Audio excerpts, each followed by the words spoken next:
a lot of student information being in them, because to be able to scan, you have to have the information in a system that the cab company would have access to with students' information in it, which gets into a lot of ground that I don't think we really want to get into.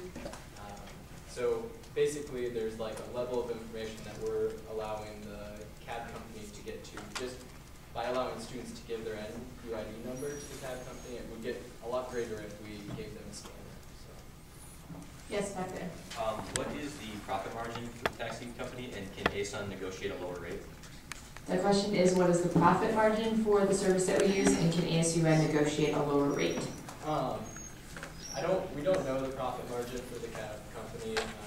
I know that they're very appreciative of the service that we provide because they benefit from it.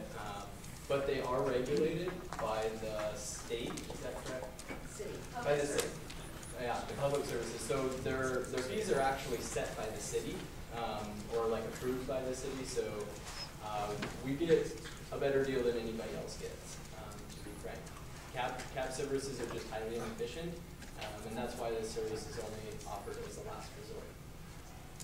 Great. I have a couple questions about the history of 475 ride here. Why were the services changed to 7 days a week, and why were the hours expanded? Because the basic purpose and belief behind the mission is to help students in need in an unsafe situation where they have no other means of getting to a more safe situation. We wanted to be able to provide, or ASUN in 2001 wanted to be able to provide that on a more broad basis. That way, no student, if a student is in an unsafe situation on a Monday night, they can still be helped as, versus a student who's in unsafe situations on Thursday, Friday, Saturday nights. So that's why it was expanded, is to help a greater amount of students on those ones. Yes. If there are guidelines, where's the problem coming from? Because we're talking about there's a lot of wasting of money and it's costing so much money, but what's the source of the problem? Is it because people are just using it, or where's the issue? The problem comes from, oh sorry, do you want to? Not gonna get Okay. The problem comes from having guidelines and having people using an excessive number of rides. I was just going to say, yeah, it kind of goes even deeper than that. We have guidelines. They weren't well understood even within ASUN beyond just a little over a year ago. And what happened was that it wasn't very well communicated to students, I don't think, and word of mouth got around that, hey, you can just use this service to get you home whenever you want, as long as it's Monday through Friday, or 7 days a week, 7 a.m. or 7 p.m. to 7 a.m. So basically, it was a lot of word of mouth and misconception around the campus, and that's why it seems all of a sudden that this change happened. It wasn't really all of a sudden, it's just that we realized we really had to communicate it, otherwise it was not going to exist. And to add to that, I would say too that it's that fourth guideline that you see up there. It's the must only use as a last resort.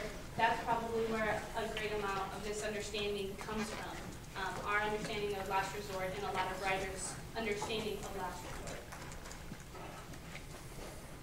Yes. So in the receipts, are there certain people that it's just evident that they're abusing it or using it too much? The question is, in the data that we have, is it evident that certain people are abusing or using it too often? Okay. That's a hard one, because when you look at data, it's very it has no value, What we do is we ask ourselves, how many times do you end up in a situation that you're in great need that you could not have planned for? For a lot of people in the room, when they asked that question, it was a very low number. Probably less than once a month for most of the people in the room. We took a number that was a lot greater than that, and we used that as a benchmark of communicating with students. So we sent out this letter that said, this service is not meant for anything beyond a last resort, which means you're in an unsafe situation that you could not have planned for. And what we got back was a lot of communication.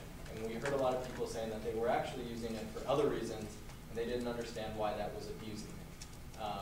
So that was telling us that people weren't using it for the purpose that the service was intended for. So does that kind of answer? We're trying to stay away from arbitrary numbers, but at some point we have to start communicating with students and telling them that they need to use the service for its correct purpose. To give just an example, and this sort of relates to Natalia's question, but what we're seeing, some of it, it's certainly not all of it, but to give you a couple of examples of where some of our biggest problems are coming from, students will take a bus to Walmart, and then they'll call 475 Ride to take them home from Walmart. Or another call we got just last month was for students who requested a van to pick them up wherever they were, okay? But the cab driver got there and he didn't have a van because there wasn't one available, and the students were trying to move a futon from that house back to their registered address. These are very clearly to us inappropriate uses of the service, but those are the kind of random things that we're dealing with in addition to students who... Oh, also another example that we've heard of quite a few times lately is students who know that they have class on, say it's East Campus, and every Monday, Wednesday, and Friday that class is getting out at 9 o'clock. Well, the city buses stop running at 7 p.m. and for students who live off campus, there is no campus shuttle to get them back to say they live on city campus. So what we're finding is the student is using, There's a shuttle until 10 p.m. Between the campuses. Right, but they live off campus is my, sorry. To clarify, a student who lives off campus has class on East Campus, okay? This student doesn't have the option that a person living on campus would have for a shuttle that runs between the campuses. Rather, they rely on the city buses. Well, the city buses stop at 7 p.m. So students are calling 475 Ride every Monday, Wednesday, and Friday in order to get a ride back to their home from class. Anytime that you can know that you're going to be needing a ride, it does not constitute as a last resort, and so that's not what 475 Ride is meant for. Anytime you can plan for something, it's not a 475 Ride call. It's a friend, it's another friend, a classmate, anyone but 475 Ride. Yes. I have a comment on your last remark in the question. During the spring semester, as it was getting closer to the end, I called 475 Ride and asked them, I need to register for evening courses during the summer, and the fall semester, will you be operating, will I be able to catch you? And they said yes, and the drivers also said yes, as long as you call between 7 p.m. and 7 a.m.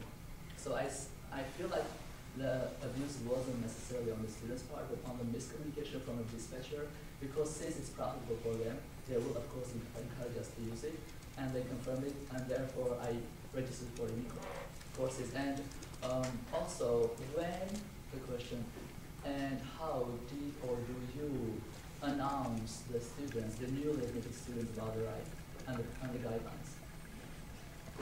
To kind of address the first thing you brought up, so you called 475 Ride to ask whether they, okay. Yes. And perhaps that's something that we can communicate better, is that when you have questions regarding the administration of 475 Ride, it's not to be directed at Servant Cab, but rather ASUN. So just in the future, and circulate that if people have questions about that, all of you can circulate that. Call ASUN rather than Servant Cab. Follow? Yes, however, I have been at UNL for 3 semesters. ASUN had never announced any guidelines, any information to students. We always hear from other students. I didn't know about ASUN being involved in this until you sent out the emails of warning, having used this for a year and a half. And I think that's a valid point. I don't think that any of us are going to sit up here and deny that. You're dealing, fundamentally when you deal with student organizations running a program, you deal with a group that comes in and at best has 3 years of experience, but at worst has less than a year. I would say that it very much, some of the fault does fall on ASUN. And I would say that that's why we're trying to be very conscious of communicating through the letters, finding out the situations of the people who are telling that they're not using it correctly. And we're searching for other options as far as addressing some of these needs. But to be frank, sometimes there aren't.